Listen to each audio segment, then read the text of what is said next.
listening to Out Late with David. True stories of coming out later in life. And now here's your host, David Cotton. Hello and welcome to this episode of Out Late with David. Today, we are fortunate to be in Palm Springs, California, a beautiful day with Chef Charlie Vollmar. And if you recall, he is one of our guests from 18 months ago. In fact, his show remains the #1 on the channel, has the most likes and comments, a powerful story. So I thank you very much for that. And your social media presence actually helped us grow because your followers then followed us on. That's the whole dynamics that's cool about social media, is the collaboration that can take place. So glad we can meet today in person. It was kind of nice. We'd met each other virtually, but never actually got to give each other a hug after meeting online to do all that. And as I understand, you're here for a Sister City program, which we'll talk about later. But thanks again for this update. Welcome. For having me again. Yeah.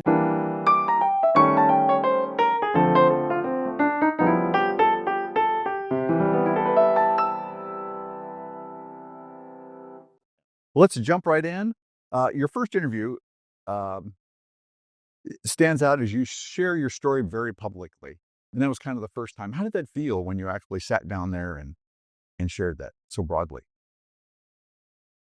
Well, I think we have talked about my journey from my coming out in January 23 to myself, and then being outed in May of that year, 23. And my journey became very public very quickly, just beginning to understand who I was, how I was going to proceed or navigate my life forward. And we've spoken of before, my narrative about it used to take several hours to explain from beginning to end. Yeah. And now it's about a 2-minute elevator speech. Yeah. And the same amount of content is there, but it's just abbreviated.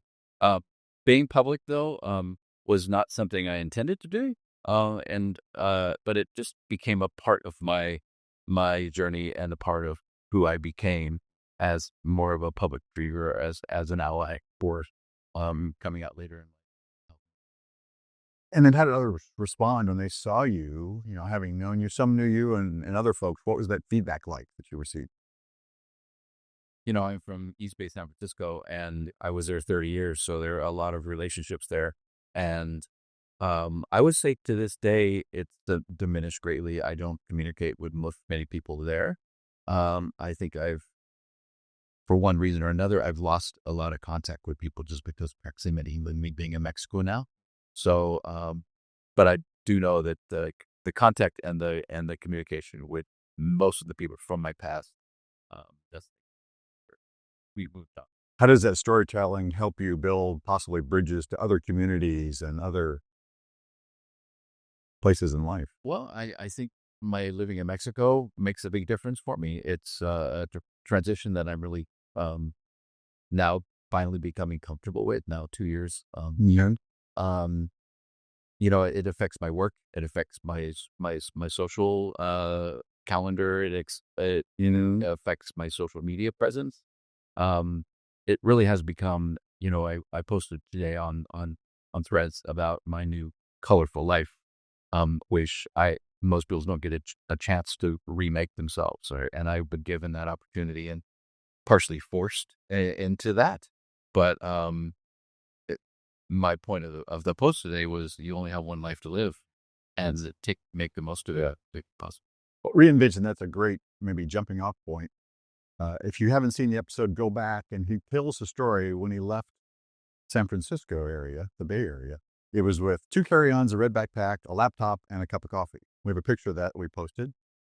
And then you literally restarted your life by ending up eventually in San Miguel. What drew you to that direction, and how did you build upon that?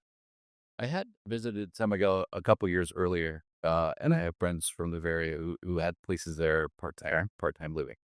And so I was encouraged to come down and see it become part of my repertoire for my tour company. And so I think I did 4 tours there even before I came out. And so I knew it very well.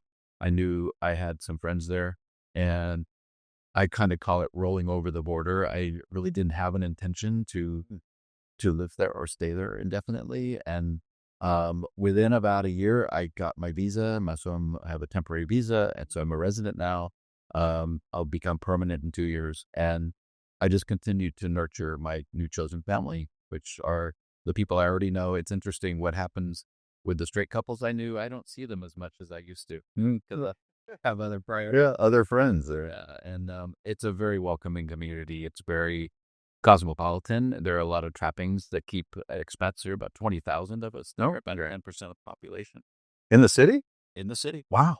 in the surrounding area. Okay. But it's about 100, almost 200,000 people in San Miguel proper, and so we were about 20,000. So, and the gay community is very welcoming. We have a lot of social aspects too. There are a lot of things that made Mexico attractive. To be able to live there and sustainably live there. Cost of living is a big issue. When you give up everything you've ever owned, and you're starting from scratch, I'm needing to be careful about how I proceed forward. And the Bay Area was too pricey to live, as most of the U.S. is, including Palm Springs. Yeah, because there. So, but it just, and it's also, for most of us, healthcare is a big issue. So we're close to California. We're close to medical, catastrophic medical issues as we get older. And so, and my kids are still there, and eventually we will communicate at some point, I'm sure. So I wanted to Europe was too far, and Mexico just seemed to be a good option. And part of that severing that I've talked about before, where I really need to completely break. What did Mexico give you or provide that you didn't know you needed? It's a great question because a lot of us get very complacent in our lives. And Mexico does a couple of things for me, and I just realized it recently. It keeps you hyper aware. It challenges your mind every day. And they say when you get older, you're supposed to do word games and card games, other things to keep your mind active and play bridge. Well, I don't play bridge. So Mexico is a very engaging place, and every day Mexican life presents different challenges, and everything takes more time, more effort, or whatever. And if you finally get to do and finalize what you set out to do, you're lucky. But the process to get to that point does challenge your mind every day. You walk outside, the language, the food, the cobblestones. It's a very treacherous place in a lot of ways. So we're constantly challenged by life there, and I think that's makes it more interesting. Life in the Bay Area became very complacent. You knew what and for everybody, where if you live in one place for 30 years, it just becomes too easy. And so I was looking for that complete. How did that pivot change the way you approach your craft as a chef, food, and all of those things that integrated with that? Good question. I've reopened my cooking school in San Miguel and then Centro, which is the storage center, and I'm providing classes for the expats and immigrants. Expats are those who are stillbirth; they pop in and out. Other immigrants are full time, and we're careful with our words for the locals. And we have a lot of tourists who come in as well. So every week there's a new batch of tourists coming in. So I teach French and Italian cooking. I really have to be careful in remaking myself there because I don't want to step on toes. I don't want to create conflict with the locals and take opportunity from others. So I get a lot of requests for Mexican cuisine, and I have 3 chefs that I refer all that business to because they're the experts. So I maintain French, Italian, and the Spanish cooking, and that's my kind of niche there. And there aren't many people doing that at all. So it does. Sure. If somebody travels to Mexico, it's interesting to come down for a week and they're like, sure, I want to make a souffle or make pasta. I'm like, deal. But We can do that. usually you go for the cuisine of where you are. But no, it works out. And for a lot of us too, those of us who continue to work, our goal is to give back more than we take, right? So I do a lot of my philanthropy is a big part of my existence there. What does that philanthropy look like as part of your existence? So I offer free kitchen skills classes for local teams, Mexican teams. I have translators who come in and translate. The goal is to get them out of the kitchen or out of the dish room and the kitchen faster in their life. And restaurants are a huge sustainable career for a lot of people in Mexico. I'm working with some local preschools, raising funds. I'm a big fan of early childhood education and food stability. There's a lot of uncertainty in the food chain there, and a lot of people are struggling. So I work with an organization called uh, Feed Feed San Miguel, and it's an organization that provides food to all the schools, the assisted living care, facilities for the elders, not the elders, and what have you. And then I work with sister cities, which you mentioned too. That's why I'm here at Palm Springs. They have actually Palm Springs and sister cities, and San Miguel are sister cities, based on art, architecture, and the culinary arts and hospitality. So I'm a new advisor for the intercultural exchange we'll have with the chefs from College of the Desert here, and then we have the trade school which is the Technical University in San Miguel has a large culinary program. It's wonderful. We do exchanges where young people exposing them to other cultures and really just improving resumes. So that It's when I think about that, had you not had what happened to you 2 or 3 years ago, this connection between the two cities in this way probably wouldn't exist. It's just wild what universe sometimes drops in the laps of people for goodness for others that you couldn't make it work if you wanted to. And it's been my path for 2 years, nearly 3, is very haphazard. A lot of people move to Mexico intentionally with their land, and they retire, and then they go a couple of some searching expeditions to kind of map it out and figure it out. I just ended up rolling in, and that's part of my journey. Is people ask me, how did you go from that point to that point? And Mexico was it's a challenge living abroad. It is abroad, not the U.S., and the fact that it is still a third world country, it's really challenged. So so much of what I have done there was just created from absolutely nothing, and I just applied the wisdom of my life, the wisdom of my career, the skills and techniques that I carry with me can be applied. I knew when I left California, leaving everything behind, I would never starve. I could always cook. I could always create. And I have now thousands and thousands of friends around the world who I know and lean on more than I ever have. One thing I always found inspiring and is actually helpful to me after we initially met is we'll call it radical openness and vulnerability in social media. What got that started, and what was the motivation behind that? When we are hidden away for as long as we are, I was in a very controlled, conventional life, and I had done everything right. But I was also I had a persona in my work, but privately I was a very small person, and I had really been pushed down a lot, hiding my masculinity, hiding my sexuality, hiding my true, authentic self, was a constant effort. And so when coming out for me as gay was the least of my opportunity. I blossomed into this completely different person. And who you met 18 months ago, I'm not the same person. I rewatched that episode the other day, and I was like, who is this person? And I felt like a small kid there explaining my story, and I am not the same person. And we talked about it. I'm not the same person I was yesterday. Right here. I change every day, every hour. It based on who I meet, the interactions I have, the social media the reaction to my social media, which is primarily positive, but I get some negative stuff coming too. So we're constantly changing, and that's part of the wonder of becoming authentic as we are.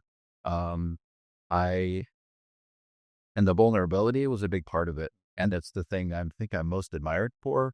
And it wasn't, it just evolved that way. I really became uninhibited in my sexuality and my life, that becoming vulnerable was the least of the things that I was giving away. But it did show, I posted this morning my new colorful life, and it was about being here and not having experienced this before. But there's just nothing in my way. There's nothing that I won't say or do. I have no secrets, and there's nothing. And that, for a lot of people, we tend to be private, and we want to keep it close or whatever. that's part of who I am now is, and there's nothing stopping me. Did you have to overcome something to get to that point? An obstacle of sorts? I think that, well, yeah, for 60 years, it's really hard to reverse all of this stuff. And I think what happened for me was I became a writer, and I'm on Threads now. So visit Threads. I have a nearly 17,000 followers. I've got some really for a full year, almost 2 full years. I post 2 to 3 times a day about my life, and 500 characters or less, and it's usually 500 characters on the of just how I'm feeling the day. And part of that, my goal with Threads was to just say whatever was on my mind, and again, nothing held back. I have a lot of private thoughts, which became very public, and I would just put it on paper, and I would, for everyone to see. And again, no hold barred. For someone that's sitting here listening and in that period of uncertainty, trying to become their authentic self or understand what their path is, what advice would you have for them to consider? We all have our own time frame for our life, and we all have a certain comfort. And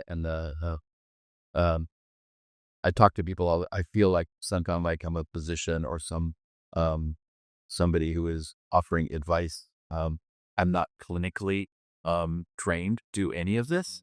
So I always premise that for most people, work with your therapist, work with a psychiatrist. If you're really struggling, if you're have issues with self-harm and you're like struggling with depression, anxiety, all that stuff, that will only be repaired by taking that step forward and becoming true to yourself. I think that my greatest advice for everybody is take it slowly. No. Don't charge off.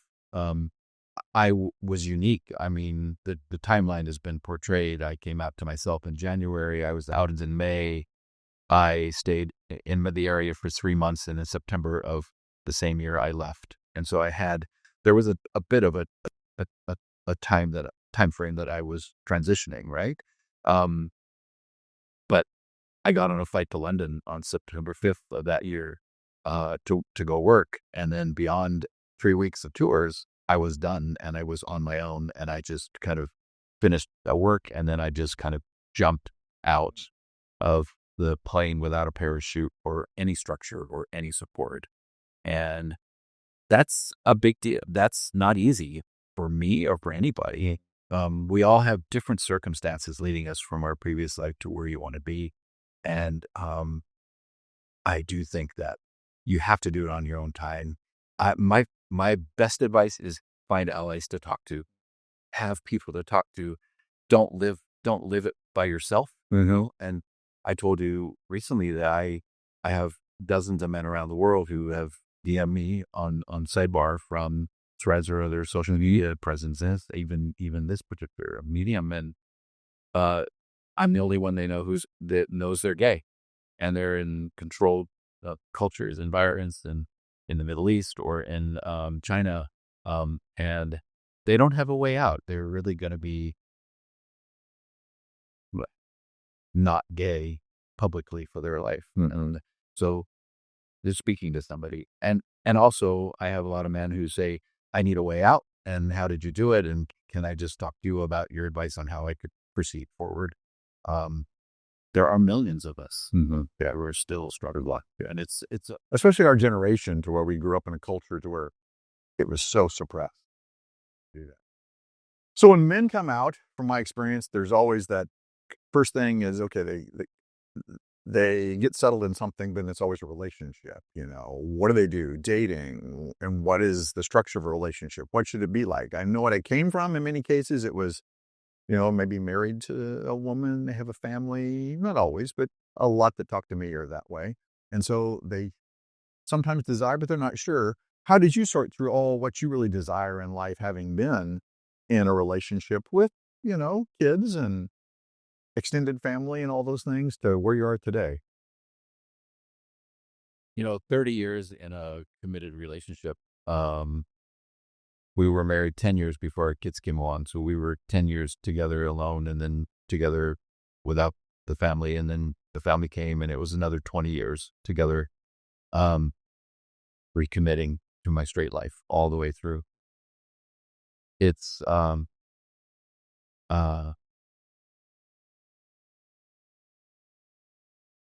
I didn't really have a plan to exit.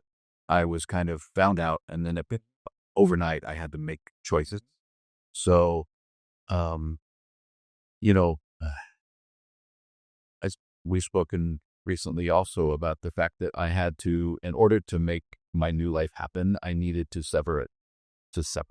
Right. I needed to give away everything, and I needed to start fresh. And I couldn't stay in the community and have an apartment around the corner. It's very common when we speak to a lot of men who are in this situation, and then they visit their kids or whatever. And a lot of people have child support issues, spousal support issues. I have none of that. So I have that freedom to separate. Mm-hmm. That was the only way that I could see forward and allowing myself to. I had to be able to be on my own. And even today, I am a committed single gay man. And I have had a lot of propositions to be partnered or, choose a new family. Chosen family is different. Pairing is a completely different outright. And I am not prepared to be in another committed relationship where I'm under somebody's thumb or dictated by anybody else. For me personally, I'm happy alone, happy to be single. I have tons of friends. I meet new people every day. There's no expectation of my time. I do have work, so I have to show up for my committed occasions and classes and things. But beyond that, I wake up here in Palm Springs. I woke up for a full week every day, just like the world of my oyster. And a gorgeous oyster this is. And, that's part of it. I just put my life together every single day. Right. I have some scheduled things, but primarily my life in Mexico, I wake up most days and I have this new exuberance for life that I have not had my whole life, which is who I'm going to meet today. Who am I going to have lunch with? Right. How am I going to plan my day? And it's very fluid, and I love it that way. It gives me a chance to, I cannot wait for the day to start. And there are times in the last 2 years where I didn't want to live. Right. And now I'm in a place where I can't wait for the day to begin. And I'm sad when it's over. Mm-hmm. And then I just plan for the next. Personally, I just choose to be joyful each day I wake up because I can control what I think and what I physically do with my body. So for fitness and thinking are the things that keep me going to stave off those bad days you talked about. Well, also from a very esoteric point of view, I believe that we're given this vessel, right? We have feet, we have hands, and if they're all working, bless us, and we have the ability to chart every day. Our mind tells us what we want to do, and then we function, and then we carry forward. And I do look at it that way. I look at the blessings we have to be healthy and able to live our lives as we could. I know a lot of people with chronic issues in life. I'm very fortunate to have my mobility and my health that I can pull apart my day. I'm 63 and I'm not getting any younger, but I'm trying to. No one's getting younger, so fighting it every day. Yeah. So I really do take care of myself. I do work with trainers. I eat better. I've lost 40 pounds since I left. So I feel the best I have in my life. And that's when coming out at 60, I thought I had no future. I was too old, overweight, whatever. And as you know, we become very popular people. Yeah, it's good.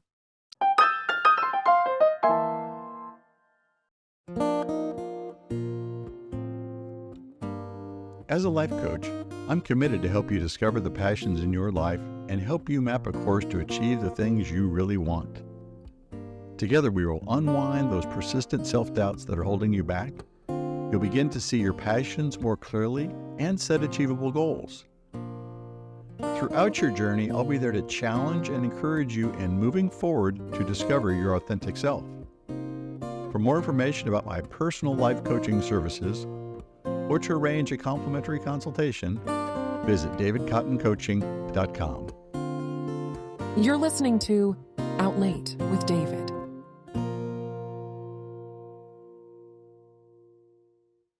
So tell me about your business that you reblossomed and now have that working out of San Miguel. I have discovered in speaking with other gay men who are closeted and stuff that they don't have options for moving forward. They're either connected some way to a financial situation with their families, and it's finances are a big issue for us. I had a potable work. I knew I could teach anywhere. And I've not only teaching within my space in San Miguel, but there are also other people who do food related things that are bringing me in for demonstrations and classes. And so I'm getting a reputation for that. I knew that I would never starve. I knew that I would always be able to feed myself or feed others. My travel company is 12 destinations internationally. I pick and choose which tours I offer every year. That's also, I could work virtually from anywhere. So I have my laptop and I'm good to go. And, I have New Orleans and Oaxaca, a new destination in Mexico, offering next March. We have Portugal premiering in April. And then we'll be back to France and Italy and in the fall. And then, of course, Dia de Muertos, which is Day of the Dead, is a very popular destination for San Miguel and most parts of Mexico. So I'll do the as well. So again, potable, easy to transfer. I don't work for 28 years. I don't work in a cubicle. I don't have to go to a site. And it's unfortunate for a lot of people. Yes. That's their comfort zone in the security of that work. Is you can't move. You can't change. You can't just pop up at the house. So I'm very fortunate in that. That's good. It's wonderful. Let's play a little, have something fun here. Some speed round questions. Kind of like a game show. Absolutely. All right. If a handsome man wanted to impress you, what dish should he cook? And what dish would be an instant deal breaker? No. He said no. That's good. Somebody else cooking for me. Most of us chefs don't. We're not invited anywhere. Nobody will cook for us because they're too insecure about. I was nervous going to breakfast with you yesterday to judge the restaurant. We were so careful with it. Well, it's really good, but it's going to get the book. It was great. It was great. It's not your job to defend wherever you take me. So for me as a chef, I will cook. I will eat anything that's prepared for me because if I don't have to make it, I'm grateful that somebody makes the effort for me. The dish, I love French cooking and I love Italian. It's like if you could come up with something, I'm big into fresh and local and all that kind of stuff. Then lighter fare. And if you can pull that together, you wrap me around your finger because that's pretty much. What is the deal breaker? I don't know. TV dinners. Okay. All right. That's kind of okay. Or anything that's frozen that you pop in the microwave. All right. What spice best describes, we'll say, your sexual life right now? Cinnamon, sweet, chili, which is spicy, or cumin, which is complex? Definitely complex. So cumin. Oh, yeah. Okay. And if you don't want me to explain it, I will. But otherwise, we're just saying that's fine. I'm definitely complex because every day it's the blend of people and circumstance makes it very okay. But it has a little spice. A little spice to it too. So maybe a little bit of everything. You're a chef, and when's it done, right? If you're a cocktail, what would you be, and what kind of man would order you? So I do have 3 top cocktails. My number 1 is a Negroni, which is, as Anthony Bourdain said, it's three liquors and liqueurs that are horrible separately, but you put them together and it's this magic blend. So it's gin and Campari and sweet vermouth, and they have this. Again, complex. It's all those flavors just magically work together. I know we have the old fashioned and the Manhattan, so those are the top 3. You ever want to impress me? And Negronis aren't available. Mexico does a really good Negroni. San Miguel does an amazing Negroni. So it's Italian in its origins, but that's it's bitter, but it has there's some complexity to it. We also like it because the gin is high alcohol. The other 2 are not. So as Anthony Bourdain said, one is not enough, 3 is too many, and 2 is just right. So I can have 2 cocktails and not feel any effects, which I don't care for. So it's and it's just pleasant. It's like drinking coffee in the morning. You have flavor in the comfort of it. The cocktail in the afternoon is what you go for. So order me a Negroni. Okay. All right. And then you're in like Flint. If you could whisk anyone, past or present, into your kitchen or one night, who would it be and what would you make together? Julia Child. Mm. She is the icon for the ages for me. I do a tour to southern France, and we actually visit her home, and we live on the same property where she created. Oh my goodness! And we lived in Quebec as her collaborator on Mastering the Art of French Cooking. So we stay in her home, and we visit Julia's place. So Julia, I met her twice. I have a couple books that were signed by her. Oh, to Charlie, Julia. Yeah, I mean, you just can't make that up. And there's something about the fact that she started late in life cooking. She was 40. That's right. She went to the Cordon Bleu when she was 40, and she started the cooking program at WGBH Boston when she was 50, and she lived to be 90. And I went to culinary school 34, and I started my travel company at 50. So it's never too late. And I just, I'm passionate about cooking. Her mantra was always, you can never learn more about, there's always something to know and learn.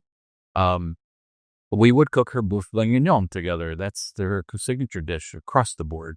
And it's got classic technique that is when you learn it, it's a dish that I've made thousands of times, hundreds maybe, and I use her recipe, and there's techniques that are classic to the cuisine that are imparted in this. And to sit, and I've been in her cottage and sit in her living room, in the same space you would have sat, and to imagine being there with James Beard and all these other people who supported her in her life and the work, just unbelievable. And she's really is somebody I think about every day, and I write about it. It'd be a special moment for sure. Yeah. So what's filling your heart these days? Mostly relationships with men. And these are social relationships. These are people who I'm meeting, become friends, chosen family. I did not have male friends growing up, and I met a man recently in San Miguel. He's a retired rabbi, Argentinian by nationality, but worked in New York. And he reached out to me and said, you sound like an interesting guy. I'd like to meet you. He's straight, he's married. And we compared notes. He said, I'm 65, you're 63. And we agreed that we have on one hand the number of men that we can count on in our whole life. And that's just the nature of male relationships. Yeah. I did not have male friends growing up. I was bullied as a kid, so I pushed the boys away. I was more standoffish to straight men growing up, dads, other people that I met because of attraction, and didn't want that to happen. And a lot of us have a lot of female friends because we trust them. We're less threatened, we're less secure, we're more secure with women. I opened up to gay men, and now I have it's filled a deep hole in my heart and in my soul. And there was a really dark place where I didn't have those connections, and I could talk to you for 5 hours and never tire. I get so much pleasure meeting men, talking to men, sharing with men. And it's not just sexual. It can be that connection that we've learned that men have different way of relating to each other. There's a masculinity, and there's a nurturing, and even a feminine side of who we are, and discovering that with people together and learning about the power of male connection has transformed my life. And that's why my connection, my vulnerability has become so pronounced in my life, is it's through the relationship I have right now. Absolutely. Where can listeners and viewers connect with you or learn more about you? Sure. So you can follow me on Threads, Facebook, Instagram. I'm also have 3 websites. I have an education site, a travel site, and a blog. The best EpicureanExchange.com is my education site, and there are links to the other sites on that particular page from my homepage. If you want to know about my whole life and my coming out, it's going to be found on Threads. I've been writing for about a year, like almost 2 years straight.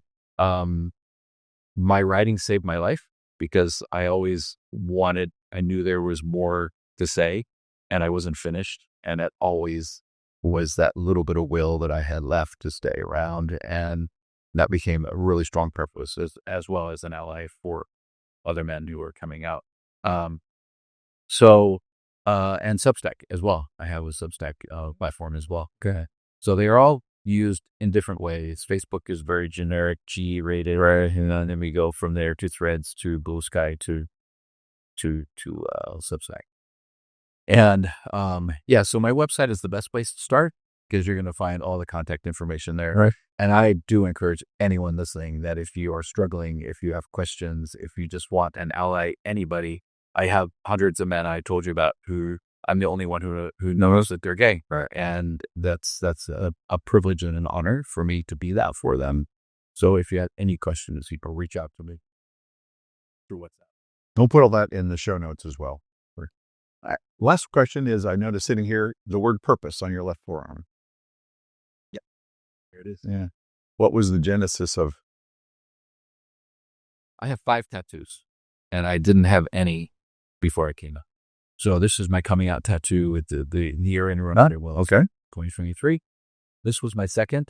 I saw a lot of people with little script on their arms and I admired that. And I was just trying to figure out, it took me about a month to come up with a word that most describe my life and more importantly, going forward. My work has always had purpose, and it wasn't just to cook. It wasn't to make a living, but it was to bring people forward in their lives, to improve their lives, better eating, more gatherings, more family, more social. And cooking is a drudgery for some, and for others, it's an amazing life-affirming task, and we do need to eat every day. But I think if you can look at something, for some, it's not even a hobby. It's really becomes a part of your life. And teaching became my purpose. Teaching was, in which is my signature on all my emails, is Pablo Picasso who said, the goal of life is to find a purpose and the gift of life is to give it away. And so that's what I do, is I teach other people to take these skills forward in their lives. And I call them, my knife classes is knife skills, but I call it life skills. It's learning how to properly cook is a gift, and if you teach it to others, it's something you pass forward. So that's what purpose is for me. And it does purpose. If you look it up, it's the reason we get up every day. It's the thing that draws us to life. It's the thing that makes our life worth living. And that's what it's about. Well, Chef Charlie, thank you for this update today and sitting down again. Enjoyed it a lot. I'm sure others will too. And as we know, these stories are powerful. They help people that are afraid, don't understand, and gives them comfort to know that they're not alone, that there's others they can relate to. And in your case, they could even reach out to both of us if they want to discuss it in private and confidentiality and explore their thoughts. As part of this, we've realized too, is that we get feedback to say, okay, now that I'm out, now what? So we're going to have some episodes in the future of really, now that I'm out, now what? So if you have ideas or questions that you want to know more about, just send them my way and we'll look for a guest or someone that can come and talk about that and kind of chew in those ideas of, like we talked about, dating, sexuality, purpose in life, all those things, career changes, how do I pivot, all the stuff that may come up as an opportunity, not as a challenge, as an opportunity as you go forward in your life. But thank you again. Very much enjoyed this time. All the best to you and all that you're doing in the sister city. Sounds exciting. And it sounds like I'll be able to see you more in person. So we'll have to talk again. Maybe we'll do part 3 sometime. So, all right. Last one I'll make from both of us to all of these wonderful listeners. We are on the other side of trauma. Right. We are on the other side of the drama that's coming out.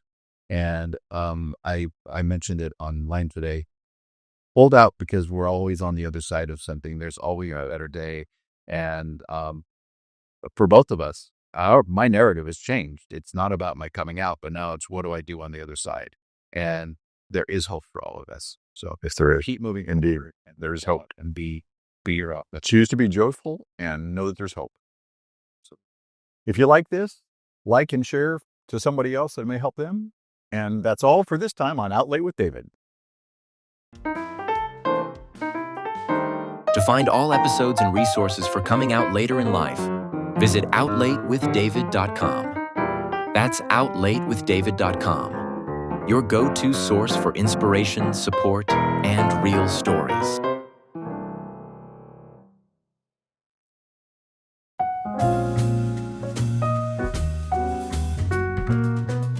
To hear more episodes, visit outlatewithdavid.com. And to learn more about personal life coaching services, go to davidcottoncoaching.com.